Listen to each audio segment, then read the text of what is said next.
Halo anak-anak Bunda, apa kabar kalian semua? Tentunya kalian semua dalam keadaan baik, sehat, dan luar biasa.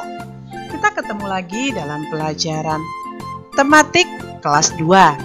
Kali ini kita sudah memasuki di tema 5, pengalamanku. Dalam subtema kali ini kita akan belajar di subtema 1, pengalamanku di rumah. Apa aja ya pengalaman-pengalaman kita di rumah? Yuk kita belajar bersama.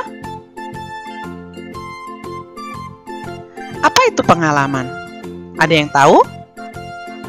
Pengalaman adalah peristiwa atau kejadian yang pernah dialami, atau dirasakan, atau dijalani.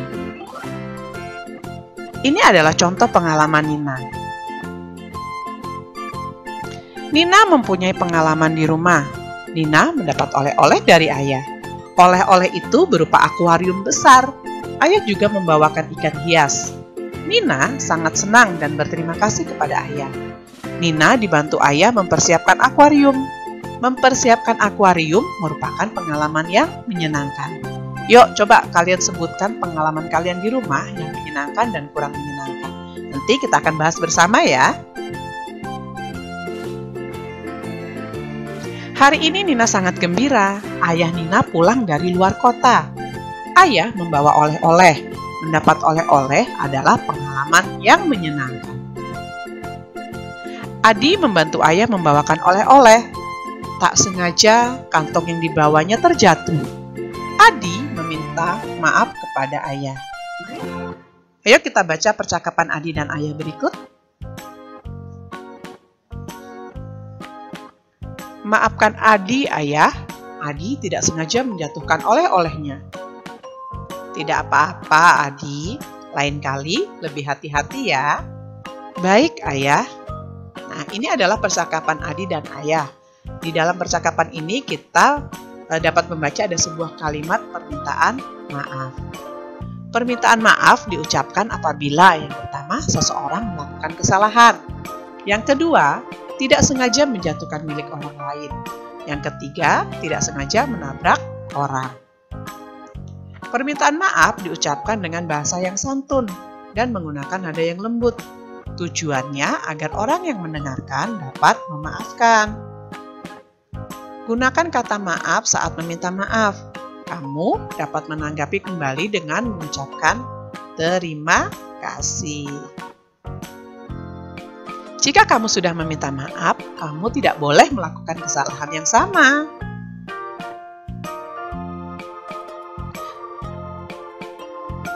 Ya, di sini Bunda punya sedikit latihan soal. Yuk kita kerjakan bersama-sama.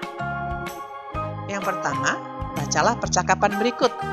Ibu berkata, "Nina, mana garamnya?" Nina menjawab, "Maafkan Nina, Bu. Nina lupa membelinya." Ibu berkata, "Ya sudah, tidak apa-apa." Nina menjawab, "Iya, Bu. Nina akan membelinya lagi di warung." Ibu berkata, "Terima kasih, Nak." Di sini Bunda punya beberapa pertanyaan. Mari kita menjawab pertanyaan ini bersama-sama ya. Soalnya adalah jawablah pertanyaan berikut sesuai percakapan tersebut. Jadi dari percakapan yang sudah kita baca tadi. Yang A, siapakah yang bercakap-cakap?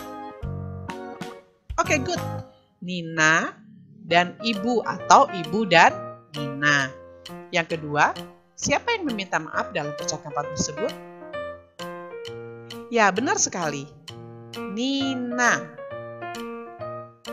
Yang C, mengapa ia meminta maaf? Wah, kalian pintar. Karena Nina lupa membeli garam. Di mana Nina akan membeli garam? Good. Di warung. Oke, rupanya kalian banyak belajar di rumah ya. Cepat sekali menjawabnya. Kita akan lanjutkan. Nina dan Adi sering belajar bersama. Belajar bersama adik merupakan pengalaman yang menyenangkan. Nina sedang belajar membaca puisi. Puisi adalah kumpulan kata-kata yang indah yang bermakna dan disusun sesuai tema tertentu. Untuk memahami isi puisi, kamu perlu membacanya dengan cermat. Berikut contoh puisi yang dibaca nih. Bunga anggrek, engkaulah sang pesona puspa, berdiri anggun di balik daunan hijau. Indahmu yang sederhana membuat semua orang terpukau. Nah, ini adalah puisi yang dibaca Nina. Judulnya adalah Bunga Anggrek. Pada puisi di atas terdapat kata-kata indah. Contohnya adalah pesona, artinya daya tarik atau daya pikat.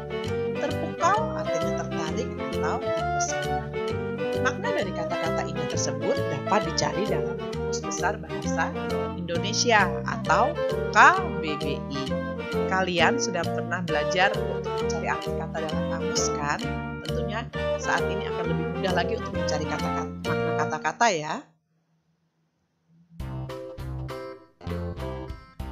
Kak Dina adalah sepupu Nina. Kak Dina gemar membaca puisi. Kak Dina membacakan sebuah puisi untuk Nina. Yuk membaca puisi dan mencari makna kata indah yang terdapat dalam puisi.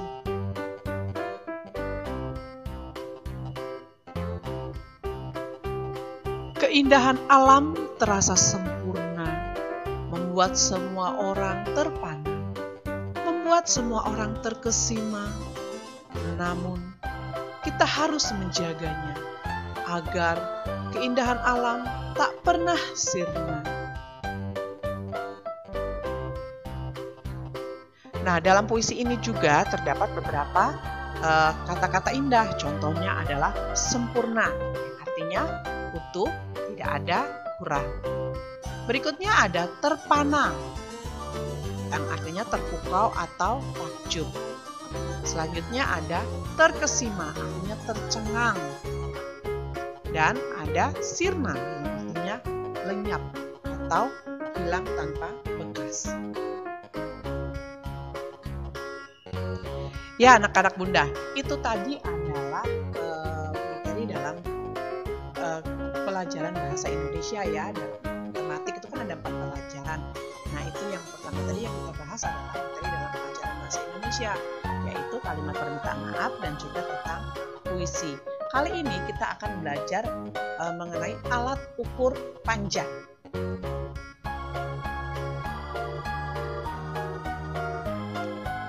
Kita dapat mengukur panjang benda dengan menggunakan alat ukur panjang. Ada alat ukur panjang tidak baku dan alat ukur panjang baku. Apa maksudnya ya? Contoh alat ukur panjang tidak baku yaitu jengkal, langkah, dan depa. Dengan satuan tidak baku, hasil pengukuran panjang benda dapat berbeda. Dengan alat ukur panjang baku, hasil pengukuran akan sama walaupun dilakukan oleh orang yang berbeda. Nah, jika kita menggunakan alat ukur panjang tidak baku, misalnya jengkal, langkah, dan depa, hasil satuan ukur kita akan berbeda. Jengkal, langkah, dan depa bunda berbeda dengan kalian.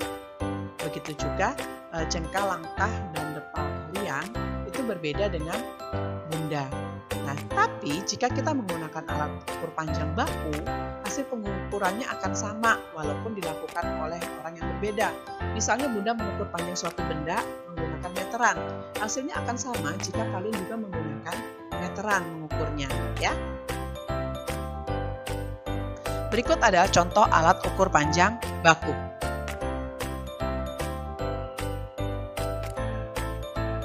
Ini ada bermacam-macam. Yes, penggaris. Penggaris digunakan untuk mengukur benda yang pendek, misalnya mengukur panjang buku, penghapus, atau kotak pensil. Selanjutnya, satuan ukuran penggaris adalah sentimeter atau sering disingkat dengan cm.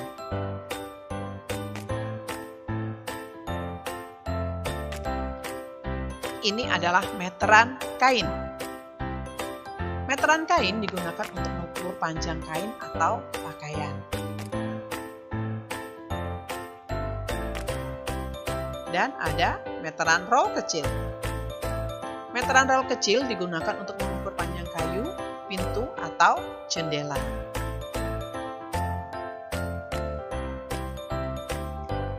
Ada meteran roll besar atau meteran gulung.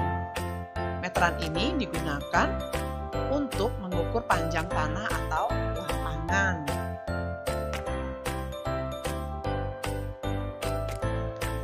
Yang terakhir ada jangka sorong. Apa itu jangka sorong? Ya, jangka sorong digunakan untuk mengukur panjang benda yang berbentuk lingkaran atau yang memiliki diameter. Contohnya, ada cincin, mur atau baut, dan juga ada kelereng dan botol. Kalau mengukur benda ini, kita menggunakan jangka sorong karena kita akan mengukur setiap diameternya ya. Dengan meteran, hasil pengukuran dinyatakan dalam satuan meter atau sering disingkat dengan M dan sentimeter atau cm. Kedua satuan panjang tersebut memiliki hubungan sebagai berikut. 1 meter itu sama dengan 100 cm. Contohnya, nomor 1, 2 meter sama dengan berapa sentimeter? Ya, 200 cm.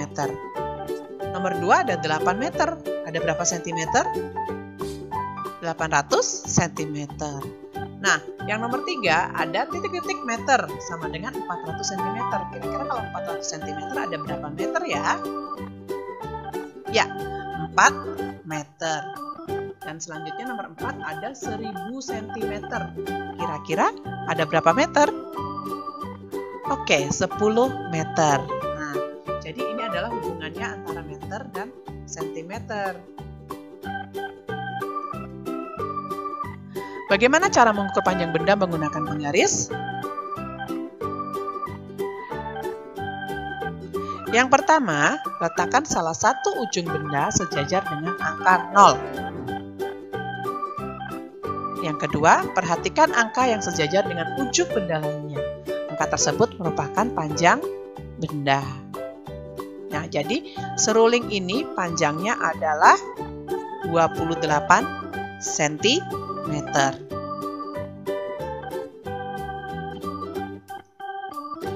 Tentukan alat ukur yang sesuai untuk mengukur benda-benda berikut. Nah, di sini Bunda akan menyajikan beberapa jenis benda.